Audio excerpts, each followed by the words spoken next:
Music and Booze with Mo is produced and distributed by EatsDrinksTV, a service of the Center for Culinary Culture, home of the Cocktail Collection, and First Reel Entertainment, and is available wherever fine podcasts can be heard. The Center for Culinary Culture, telling the story of food and drink, one taste at a time.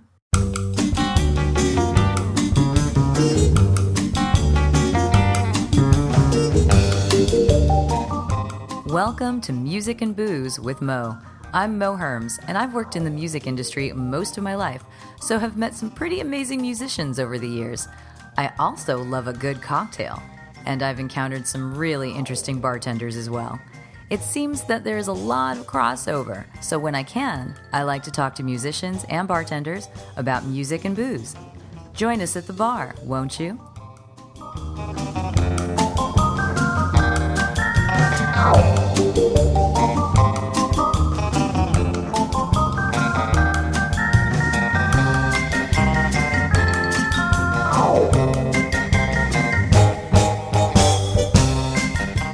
Music and Booze with Mo is brought to you by Barkeeper, a head shop for cocktail lovers, located at 614 North Hoover Street in Silver Lake, Los Angeles. Stop by for barware, vintage glassware, a carefully curated collection of spirits, and one of the most impressive selections of bitters anywhere. Follow them on Instagram and Facebook for information regarding spirits tastings. That's barkeepersilverlake.com, and also in the Virgil Village neighborhood of Silver Lake, Los Angeles.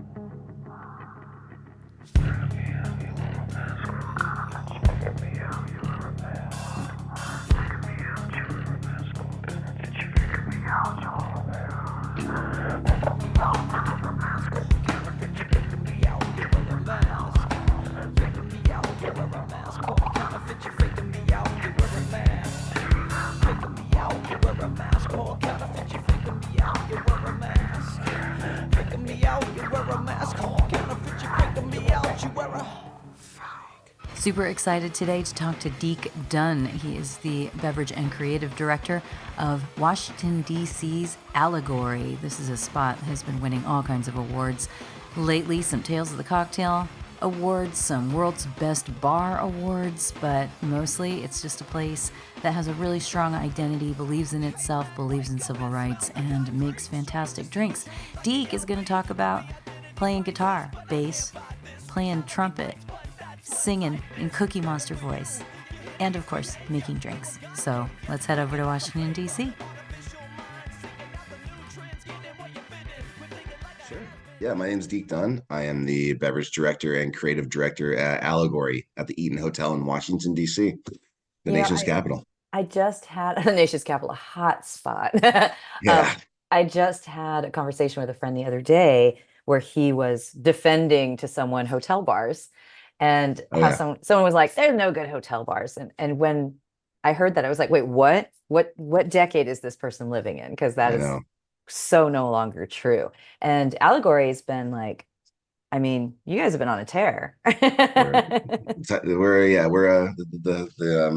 snowball is rolling and picking up steam, as we've been saying. So no, it's been amazing. And yeah, we're kind of that next generation of American hotel bar, For sure. Hotel bars as an art form died in the US. It stayed alive. Just like cocktails died in the US. Yeah, exactly. Stayed alive, very much so in other countries. But we're kind of the next generation. When did you get into the biz? When did you start bartending and all of that? I started bartending in 2009 in college. And then then I worked in politics for 8 years, from 2008 to 2016, and then started bartending again towards the end of my political career, from like 2014 to 2016, and then went full-time in 2016. What made you leave and go into politics for a while? Real job. I mean, it was the pressure of having a quote unquote real job. 100%.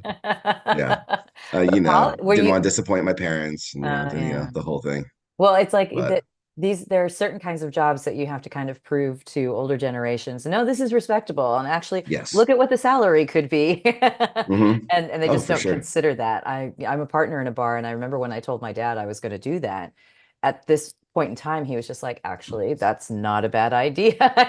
He'd already Yeah. come around to realizing like the potential stability of something like Yeah. that, you There's know? great economic value. Like as a bartender, you can make a really good living. You You know, could, yeah. it's Did you go to even school? in, Have you been in Washington, D.C. this whole time? Like during I moved since you there. were I working? moved there in 2009. Hmm. Moved back and forth from Wyoming, where I grew up a couple times, but then moved full time back to DC in 2014. I've been there like ever since. And so, yeah, I love it Wow. here. Running It's in the home. political world is like such a different vibe than, what I've stumbled across. I feel like it would just be It is. really intense, and you probably really needed that third space at the end of your day if you even got it. Oh yeah, no, I mean, bartending was a respite. It was the escape from the day to day, the escape from the people I worked with. Don't get me wrong, I worked with some lovely people, but at the Yeah. end of the day, the But bartenders you were need a my break people. from They them. were they were my people. They had similar musical tastes. They had Mhm. similar, tastes in movies, maybe political alignment. How the Mhm. the worldview, all that type of stuff. So I found myself thoroughly enjoying my time bartending on the weekends. Yeah. And after about 2 years of doing literally 7 days a week, 5 days on the hill, two Yeah. days working the bar, I decided to just move full time into the Just bar go world. back into the bar. Was Yeah, it a little more relaxed? I mean, it's Although I like know it's intense. I know what it's like. objectively physically harder work. It's Yeah. very much a manual labor job, but it's like, man, mentally I'm in just such a healthier space. Like it's uh I think, well, now you can be like more of a spectator and have educated mhm. opinions, I would guess, on what's Yes. out there. I mean, my friends who have whether they were political science, majors or whatever, these are the people that I always lean to. I'm like, all right, you're gonna understand this language of politics way more than I do. And I want to Yeah. hear what you think about it, because those people in my world, my cousin actually works in DC. She's a health department person, lives in Oh, Baltimore. sure. Um, and so these are the people I go to hear the most unbiased ways of explaining things. And then I'm like, Hmm. okay, now your thoughts. And that's where I Yeah. could get the bias side. But yeah, it's tricky. I think it's really tricky. And I could see how I think some people like just really thrive on it, and other people thrive on other kinds of busyness, like Yeah. being in a bar. Now, when you Yeah. first started back in your college days, what kind of bar were Mhm. you working in at that time? Just a terrible bistro. It was like a college. It was like the young kid bar at Yeah, night and a bistro during the day. yeah. Spot called Roxy's. It was not great. Still isn't great. But Yeah, but that's where college you town learn. bar. Yeah. Then I worked a couple different spots. Worked like a really high volume kind of club spot, Oh, and wow. then worked a little bit more casual, I'd say, like quote unquote like hipster spot. Hmm. And then What after that, I was then you were yeah full time. What were the lessons that you took yeah away from those spots, from those old speed. college ones? Yeah. Yeah, speed, urgency. Um, Whose also urgency? how to cut College people kid off. urgency? Oh Yeah, yeah, how to cut people off for how sure. to cut people off. Yep. That's actually an Yeah, incredibly valuable skill to have. it really is. So when Yeah. you decided, okay, I've done the politics thing and I need to give my brain a break and now destroy my body instead by doing this Mhm. other side. Where did you go when you went back into full time So bartending? I was super lucky. I really didn't know exactly what I wanted to do, but I was bartending at a dive bar in DC, which Mhm. is very low stakes. Like I Yeah. describe dive bar bartending as like bartender vacation. Yeah. Great money. You don't have to think very hard. Um, I actually fell in with Derek Brown and his company, drink company. Hmm. I started working security at his pop-up bars, Hmm. and then they found out I was a bartender, promoted me to bartender, and then I worked the front door at his bar, the Columbia Room as well. Oh yeah. Oh, that's Yeah, amazing. working the front door as a host, and then from there, just really You sunk my just teeth. worked your way back. Yeah, so I literally went straight back to the bottom, and then worked my way back up to the top. Well, you were So working kind of in a different class of bar at this point. I mean, aside from the dive bar, which, that could be a break. I know people who do craft like a couple days a week and then just do the dive bar just for fun. That's the break. yeah. Um, Mhm. so when did you start getting into the more craft cocktail kind of thing? I mean, Oh, as you moved back. it was like the first day. Oh, training wow. at the Game of Thrones pop-up bar. Um, it was this high volume pop-up bar. Yeah. You know, this is 2017, peak Game of Thrones. People still Hmm. love the show. You know, Hmm. people hadn't turned on it yet. This is leading into season 7. And I remember showing up for training, and I was there to be a quote unquote night's watchman. I was security, Yeah. and we were there for training. We're going over the cocktails, and they're talking about things like brandy de Jerez and sherry and creme de menthe, and like they're listing all these things off that I had no context for whatsoever.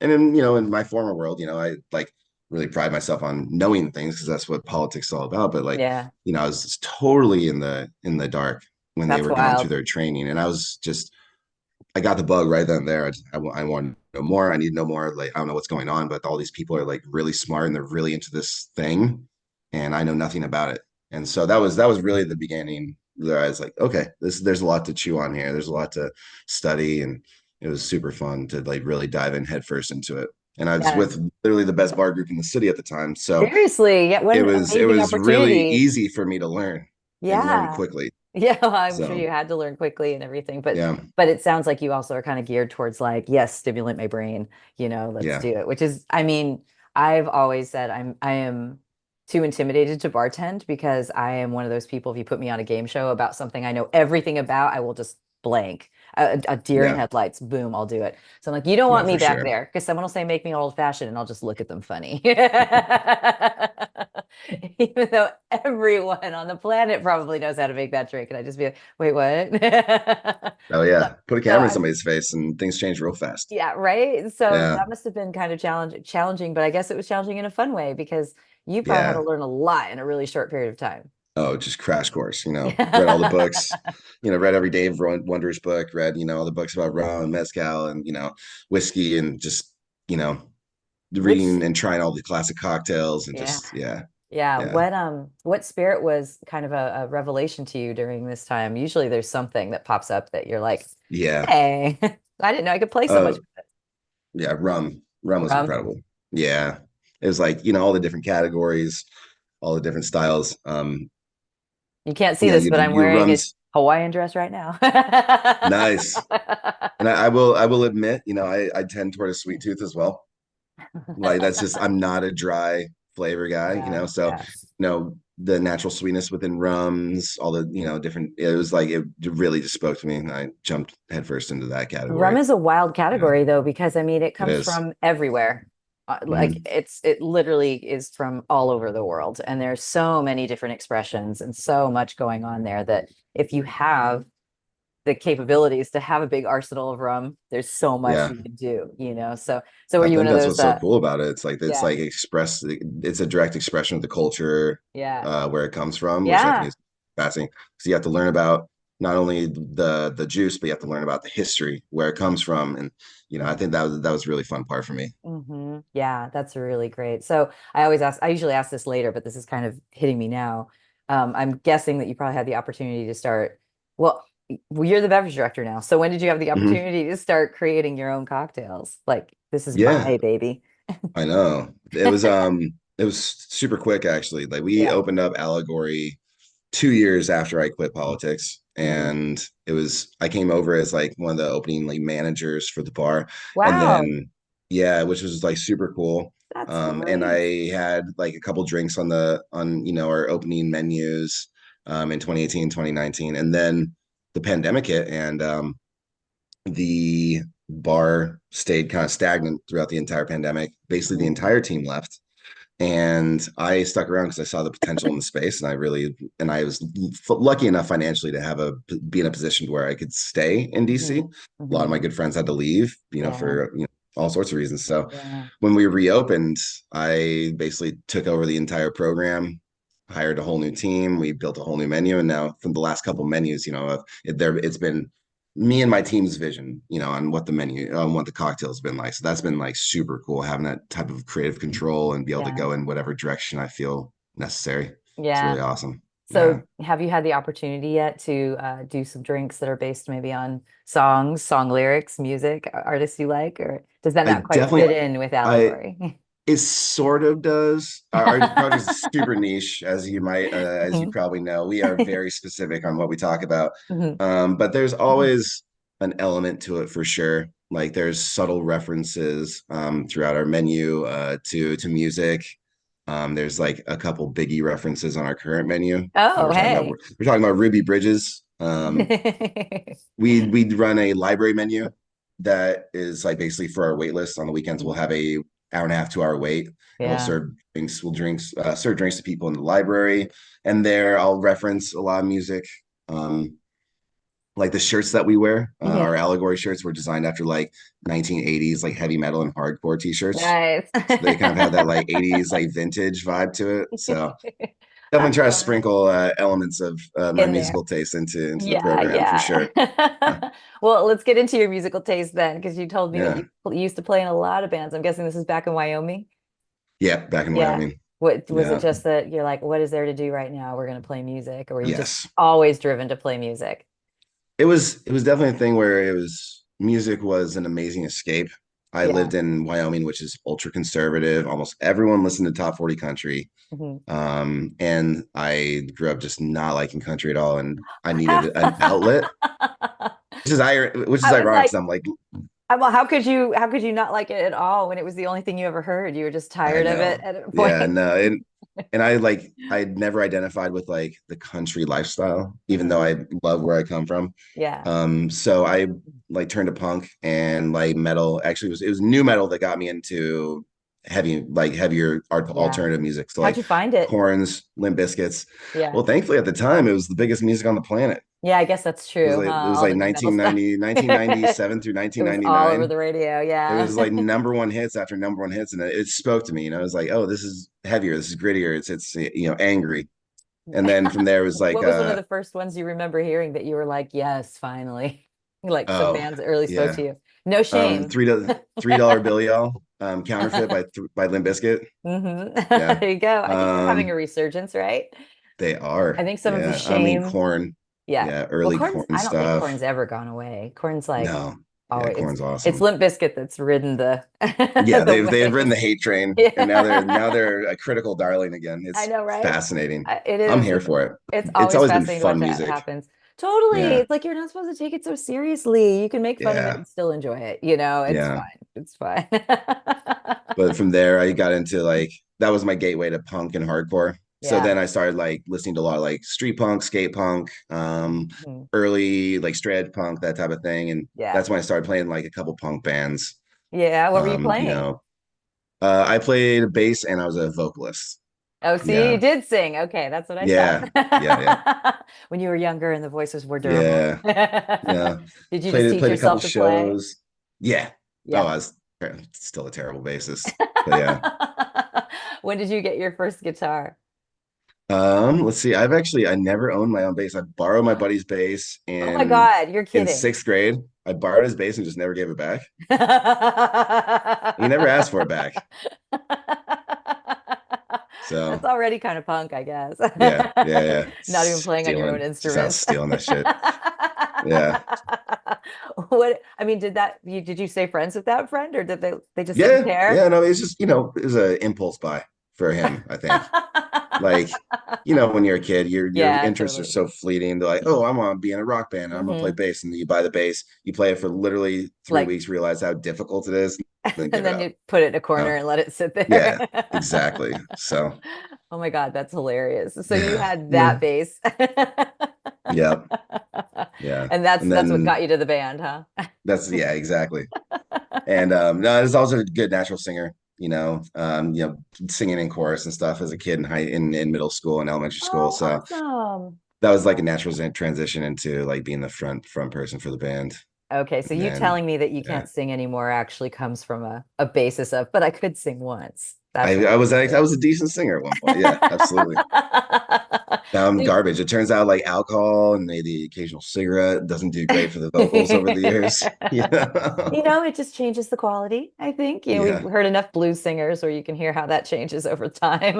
definitely gives it a certain grit. But you were singing in the chorus when you were a kid, so you always liked Yeah, singing at least. yeah, So, I was naturally good at it. so that was that Yeah, church stuff because I did choir too. That was, I didn't do the church stuff. I just I did didn't do the the school church stuff. stuff. Yeah, So your school yeah, did your school have a musical program? yeah, That's yeah. cool. I mean, these Amazingly, days, in I was gonna small town say, Wyoming. Yeah, Like it not a lot of was, them do. yeah, my school had like 75 kids in it total, Oh, but wow. we had a band program and it was like pretty decent. That's And then when I awesome. went to high school, we had an even like more, illustrious and robust band music program. So it was, we had big, really talented chorus. We had a marching band. We had a concert, Mhm. concert band. Like it was Did really you cool. play when you were in high school too? Were you trying to at least figure out how to Yeah. play that bass Oh no, properly, or did you play I something ditched the else? strings in high school. I ditched the Oh, strings altogether. Yeah, I was a trumpet player. oh, trumpet.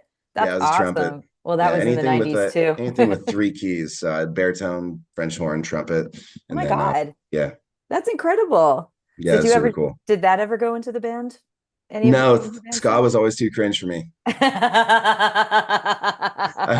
like, it was Don't get right me wrong. there. I It was listened to right ska for there. like one summer in like seventh grade, and I loved it. And And I then after still that, it play was too some. cool. After that, I was like, oh, you know what? I don't want to wear checkered Vans and a fedora. So, well, you can just go back into the original, those the 60s and the 80s stuff Yeah, and not feel shame. yeah, yeah. I have a lot of friends though that just do not. I kind of feel like there's no point in having any shame around music that you love unless it's like Oh God, no. really like degrading or something like that. But Oh, because 100%. music is to be enjoyed no matter what. So if Hmm. third wave ska makes you happy, you go for it. Oh, I'd be lying to you if I said I didn't queue up a couple ska songs here and there. I still listen to Less Than Jake a little bit, like I'm like, actually very sorry. recently the Real Big Fish did a collaboration with a kind of a heavy metal band, and they did Ooh. this they did a remake of Walking on Sunshine, and it kind of That's nice. slaps. I'm kind of here for it. Now every time I go for the mailbox, gotta hold myself down. 'Cause I just can't wait till you write me you're coming around. I'm walking on sunshine. I'm walking on sunshine. Whoa, I'm walking on sunshine. And don't it feel good? Hey! So I was going to say you were playing trumpet and all that. That's so different Mhm. from, playing bass. But when you were playing in these bands, you were mostly just singing, not really sometimes bass, Yeah, mostly just singing. yeah, just singing at that point. Yeah, How many bands did you roll through while you were in high school? just nothing ever too serious. We played in like a kind of a gutter punk, street punk band in like my early teens. We played a couple local shows, but nothing ever too serious. And then as I got older, like all the kids that were into punk got into like metal. Yeah. So I got into kind of that American wave heavy metal. I got into more like hardcore style. And so Yeah. we sang in a couple bands that were, definitely trying to emulate that early 2000s kind of like techie, but also like metalcore style vibe. Were you guys doing Look, originals or doing covers yeah, we too? did some originals. Yeah, like Yeah. Cookie Monster vocals I with was going to the ask if you super were doing clean Cookie singing. Monster. I'm like, Of that is what's course. going to mess up your Yeah. voice. Yeah, yeah. Because I didn't know how to do it properly. Oh, yeah, that's Yeah. something that like I remember learning about Sang that from the at some throat, point. not the yeah. Exactly, because there was Yeah. this crazy band like in the early 90s called Clawhammer. I don't know if you ever heard of this band. They were just and the No. guy They sound like awesome though. yeah, they were kind of like arty metal punk, but arty. I mean, because they fell more into this kind of new wave. They're very hard to describe, but I had a friend who was obsessed with them, and I would go see them, and they put on insane shows. But the singer would do these things sometimes, and I'm like, how is he not blowing out his throat every Yeah. time he performs? And it was just, but I learned later, it's like there are tricks, there are things you can Yeah, do yeah. Yeah, you to can do. train. Yeah, you can Yeah, train your vocals. Yeah. you can train your vocals to do Cookie Monster voice for like an hour. Yeah. Oh my God. Oh, absolutely. Yeah. In college we started a couple bands up where I was the lead singer as well. And that's when I actually like did I took an online vocal course on how to scream properly. Wow. Scream from the diaphragm and not from the throat. And you learn proper ways to project without blowing out your Not vocal blowing at you. cords. Isn't that Yeah. wild? That's so Yeah. wild. Well, what were the bands then at that time that you were like listening to that were really driving this noise that you were making? Yeah. Oh man. Back then it was like Dillinger Escape Plan, a lot of like the really techie stuff. Like Mhm, I was really into, like August Burns Red, mhm, mhm. Daughters. I don't know if you ever listen Yeah, to Daughters. yeah. There's also a lot of like noise metal bands from Japan, like Melt Ah. Banana. Some of those bands are like A really. friend of mine signed Melt Banana when they were on Are you Warner. serious? Yeah. They're seriously still to this day one of my favorite bands of all time. Well, it's funny They because are my incredible. brother also worships that band, right? My brother just did Yeah. all the Sleepy Time Gorilla Museum, if you're familiar with those guys. I don't know if you're familiar with them. No. You would probably like them. Yeah. But I remember that when my brother met that friend of mine, he was like, he said to me, "I love your friend David. He's the guy that got fired for signing Melt Banana. What a hero." Because he actually did get fired from Warner Brothers for Did signing he them. really? Because they were Oh like, man. what do we even do with this? And they Yeah. signed them, they did an album, and they're like, okay, this is done. We don't trust your Right. taste anymore. What a legend. Right, exactly. And he's Yeah. very proud of that. It's a badge of Should honor for be. him. He And should he's be. still doing great in the music world. So, well, Good. those are, yeah, that's some pretty noisy stuff. That's definitely Mhm. challenging for some people. And so when you were in college, you were kind of leaning more towards that Yeah, that was sort of thing. yeah, definitely still had some like metalcore sensibilities, Yeah. the kill switch engages of the world, Mhm. the more mainstream like metalcore singing songy Yeah. stuff. What That was was, like my comfort zone. That was the yeah. if I need like true comfort, I don't need to think too hard. Give me give me a verse, a chorus, a verse, a chorus. Hook me in with some beautiful, with some beautiful singing. So Some beautiful yeah. singing. You mean some beautiful screaming? Both. I mean, yeah, that's the dichotomy, the scene, Yeah, the screaming, and then that is you soften it true. up with the singing. It's Yeah, that is true. You do get the like really beautiful melodic stuff before it like mhm. explodes. That Yeah, always happens. Well, back at when you were like playing bass when you started, did you was that an opportunistic instrument that the reason why you picked up bass because you could borrow it from your friend? You didn't like yeah. what was the first song you tried to teach yourself on that? It Or were you just was well. I thumping mean, around? the just smells like Teen Spirit. Oh, okay. Yeah, that makes sense. I mean, it's just like every kid butchered that song first. Remember So the Pixies. the first difficult song I tried to play on the bass was "Journey to East Bay" by Rancid. Hmm. Matt Oh, Freeman has that. oh yeah. I know Yeah, that and song so like that was very well. I lived in the Bay Area at that time, so oh I knew yeah, all those guys. And yeah, hell they yeah, do that stuff, and it was just sort of like, oh yeah, tributes to us. yeah. So always love that kind of thing. Well, that's awesome. Those are really good. I mean, that's really good bass stuff to try to pick up Yeah, for. no, I mean, I wasn't nearly as good, but Yeah, I tried. yeah. But it's fun to sit Yeah, there and go along with it. absolutely. Well, you were saying like, when you're trying to relax and everything, that what you do is you listen to your beautiful, screamy, beautiful, Yeah, or loud, quiet, loud, as Pixies, yeah, so famously put it. yeah. So what are you drinking when you're doing that? Are you? Alcohol wise, Yeah, if you're drinking alcohol. oh man, yes, something neat. Either Yeah. a light beer or something neat or on the Something. rocks. Like Yeah. I've been really drinking a lot of Blanco tequila Oh, lately. yay. Yeah, I kind of reverted. I I'm an got agave person.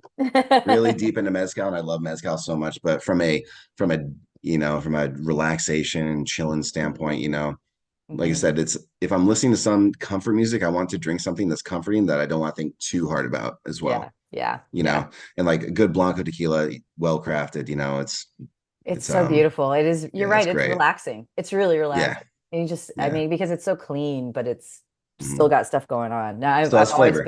I've always been an Yeah, agave girl, always loved it. yeah. And it's funny because I love mezcal as well. And if I go out and I'm like, oh, I'm going to have some mezcal, I'm going to do this. But when I'm home, same thing. I have another friend of mine who owns some bars. And whenever we get together, he just pulls out a tequila bottle and we're like, all right, Yeah. we're relaxing and catching up. Oh, I'm here for it. Yeah. Well, I want to go back to allegory a little bit and just ask you because you were Hmm. talking a little bit about kind of the aesthetic of it. And so Yeah. this I've never been there, but I know it's an amazing place. And you were talking about, oh, Mhm. there's a library. I'm like, there's like a room before the room. What Yeah. what's going to allegory like? Because I'm gonna live So vicariously through this. yeah. Well, one of the things I love about the hotel that we're in the Eaton Hotel. It's this Mhm. really cool, very forward-thinking hotel that really focuses on music and activism and art. And when you walk into this library, it looks like a proper library. There's huge bookshelves with a bunch of activist literature on it. How But then on dreamy. the roof, yeah, on the roof there's posters. It's a collage art piece on the roof, and it's all the famous, not even famous, but all the deep cut concert posters and flyers from the 70s, 80s, 90s, and early 2000s punk and hardcore scene. Oh, wow. Who made Yeah, that so I mean, decision? that was the That hotel, was the whole the thing. hotel, the cultural curator did such an amazing job, That's cool. like really paying homage to To the that DC era. scene. So Mhm. that you can find some like crazy deep cut punk and hardcore bands on our roof. And then to the right in the library, there's kind of inconspicuous door with our name on the door. People like Mhm. to say we're a speakeasy. We're not. Our name's on the door, so how can you be a speakeasy? Yeah. But people call us that anyway. We lost the branding battle on that. But yeah, you walk in and then you reach Allegory, which we'd like to think Allegory is like a very transportive experience. You know, you walk in, it's completely different than the library. You have the music playing. It's a little bit more dimly lit, but we have this beautiful hand painted mural that spans the entire bar.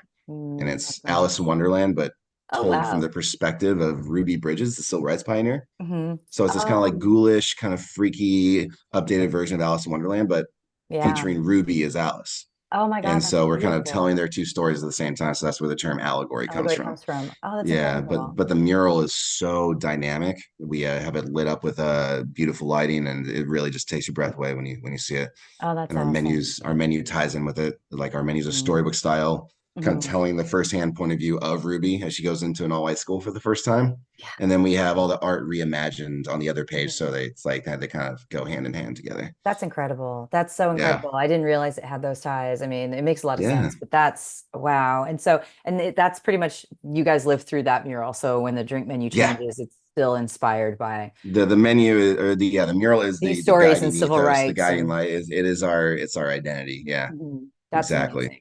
So Yeah. you're the beverage director, so you oversee Mhm. the creation of that menu, but also you mentioned the library menu too. So I guess there's two Yeah, different spaces for you guys in a sense. yeah, exactly. So that's why Hmm. you're saying the Yeah, library is where you can be a little bit looser because you're not as bound to the mural. much looser. Yeah. What's the Yeah, like we process there? How does it work? Do you and the team get together and everybody gets a shot, or you're kind of well, like, yeah, I mean it's basically whatever anybody wants to come up with. They they can put a cocktail on the library menu. It's a lot less restrictive, yeah. a lot less R&D. Our goal in the library is to put out, well, our goal in Allegory period is to make nothing but bangers. Nothing but hits.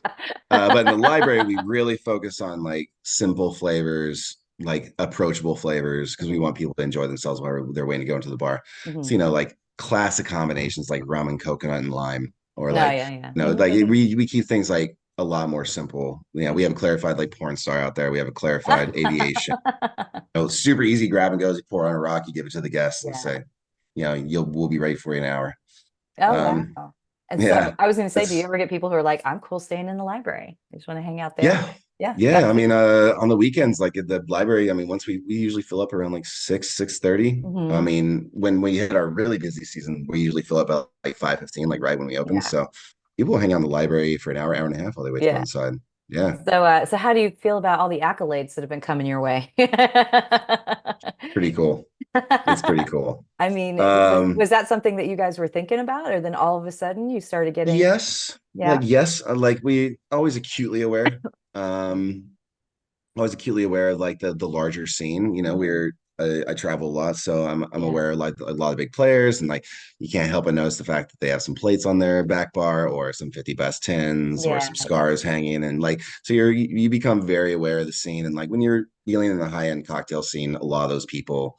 You're talking to a lot of people who have won those awards and Mhm. been recognized by those awards. So yeah, we were very aware. I will say that like we didn't create the concept as a bar Yeah. to win awards, but once we realized that we had something like really special on our hands, like post pandemic with the menu and the Yeah.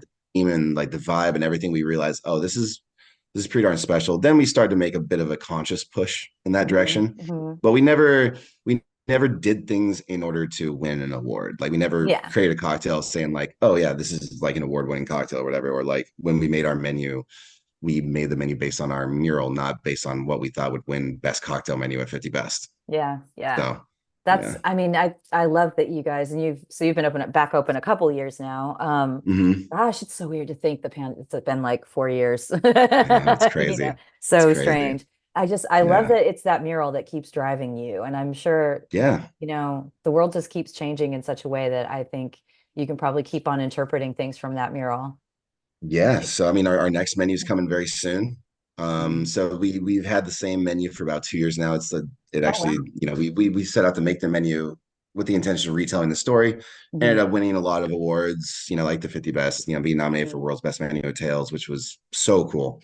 But we Amazing. decided to keep the menu around for a long time because so many people were trying it for the first time. Yeah, I guess that's And true. so we're like, okay, cool. So we held on to it, but now we're about to launch our next menu, our next concept menu, and it's basically right where the story ends. We're fast forwarding the world about 15 years, and we're going to put Ruby into a new world, a new dimension, a new set of conflicts. That's Yeah. still slightly inspired by Alice in Wonderland, but it's going to be more over. It's going to be Yeah. DC 100 years in the future.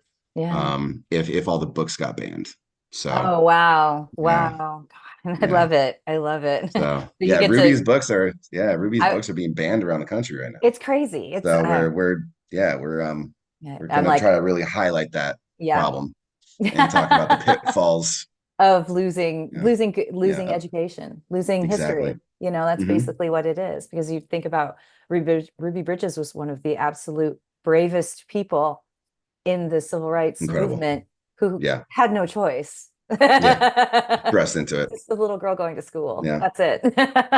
That's and then incredible rose that to you the guys are, occasion. yeah, absolutely. That's Yeah, incredible that you guys are doing that kind of work on top of it. So you yeah. still kind of have your fingers in the politics side, I see. A little bit. I mean, how can you be Yeah, in DC and not? I know. Is Yeah, that part of the reason why you stayed in DC so that you could still kind of be in the yeah, mix without having to necessarily be as into it as you had been? yeah. Exactly. I mean, that is one of the big. I mean, plus the city is just filled with truly amazing culture and people. Yeah. Yeah. But like, yeah, the allegory in the Eden Hotel does give me that avenue to express myself politically and morally, without all the other BS. It's One fantastic. of the reasons why they opened up the hotel in DC and not New York, like there's only two Eden hotels. There's one in Hong Yeah. Kong and one in DC. And everyone's asking, like, oh, it's a really amazing hotel. It's so cool. It's very edgy. It's very thought provoking. Like, why didn't this open up in New York? Like, this should have opened up in New York. We're like, well, the power center to the world is It's DC. DC. And Yeah. if you want to have any sort of like actual impact and not just be like patting yourself on the back, you want to be in a place like DC where, people can come into your space and be moved by it Mhm. and be, affected by it and, be changed by it. So Always wondering, like, so you've got your New York bars, your LA bars, all this, and like, the kind of people that come through. And then there's always like kind of celebrity spotting in certain places, like this person likes there. But in Washington, D.C., well, that's a whole different kind of, I don't want to say celebrity spotting, but a whole different kind of crowd that could mix through there. You know, yeah, I live in LA, so I'm always think there's like celebrity power deals going on, but you've got like actually right. world shaking deals going on Oh mostly. yeah. Yeah. My street is constantly being shut down by black motorcades and Yeah. world leaders and dignitaries and, people running other countries or running the EU or, whatever coming into DC for these big summits. And I'll have to go through like multiple rounds of security checks just to get into my own apartment, Yeah. because they just happen to be staying at the hotel across from my spot. Like yeah, It's a lot. But do you get these it's a folks lot. finding their way to Allegory too?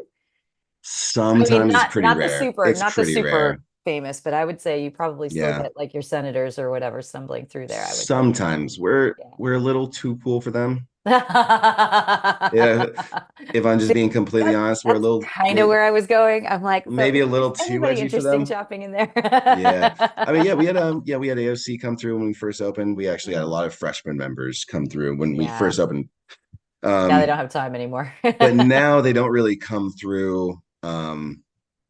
We used to have people reach out to us, be like, "Hey, I work for so and so's office. Any Yeah. chance you save a table for so and so?" And be like, Mhm. "Sorry, we actually don't take reservations." Yeah, I And love then I think that was that. also a big factor. Is like these Yeah. people they move through the world, getting taken Yeah. care of wherever they go. So we always have had a policy that unless you're a bartender or a chef or work in the industry, like you cannot make a reservation at That's Allegory. So awesome. yeah, I love that very much. whether or When not I you're a first celebrity or I know, whatever, it doesn't right? matter. When I Yeah. first moved to Los Angeles, I worked for Amoeba Records when they first opened up the store out Mm. there, which is like everyone goes there. And this is like in 2001. So we saw all the celebrities came through. It was great because they all came and bought records.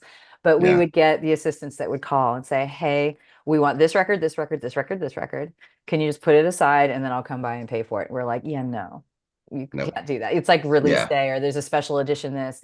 And I remember the owners said, We don't play that here. They come in, they can get it themselves. We want everyone to I have an love equal that. opportunity. So Yeah, I always really appreciated that stance. So I appreciate I that think it's super important. you guys are very Yeah, democratic in your system. exactly. Exactly. Well, that's probably a good place to end all of this. But I don't know if you want to share any social media you have for you, for the bar, anything like that, to give people, Yeah. a glimpse into whatever you want to share.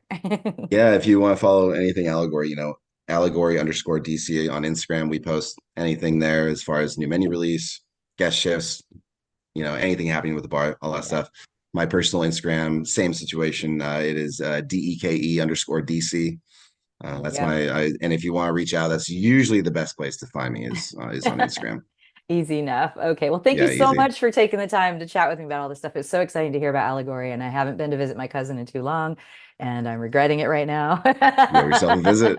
I You'll love it. absolutely do. I will let you know if I make it out there. So thank you so much.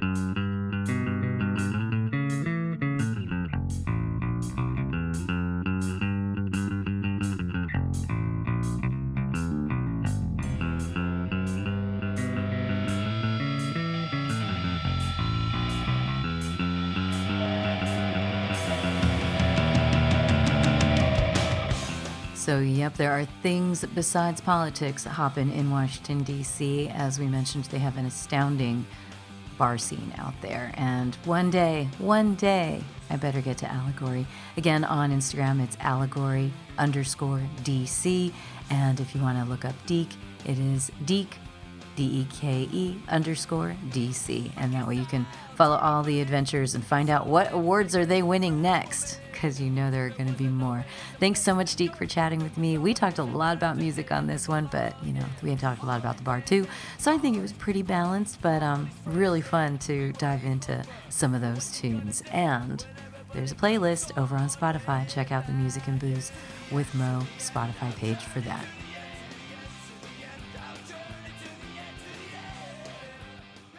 Music and Booze with Mo is brought to you by The Mermaid, a cozy neighborhood bar with an aquatic flair in the Little Tokyo area of downtown LA. Open 7 days a week, featuring tropical cocktails and snacks, The Mermaid also has a daily happy hour from 5 to 8 p.m. Follow The Mermaid on Instagram at TheMermaidLA to hear about upcoming events and check them out at themermaidla.com. Head to 428 East 2nd Street, Los Angeles for a drink. Thank you for tuning in to our barroom chats on Music and Booze with Mo. For more info about today's guest, or if you want to connect with me, check out my Facebook page, Mo Herms. Please subscribe to the podcast and feel free to tell all your friends about it. While you're there, give the show a rating and a review. It really helps to get the word out. If you want to hear the playlists our guests have curated, search She Be Mo on Spotify, SHEBMO. Find pictures of the interviewees and the cool stuff they create on the Music and Booze with Mo Instagram account. Lower your expectations and join us at the bar. Till next time, cheers.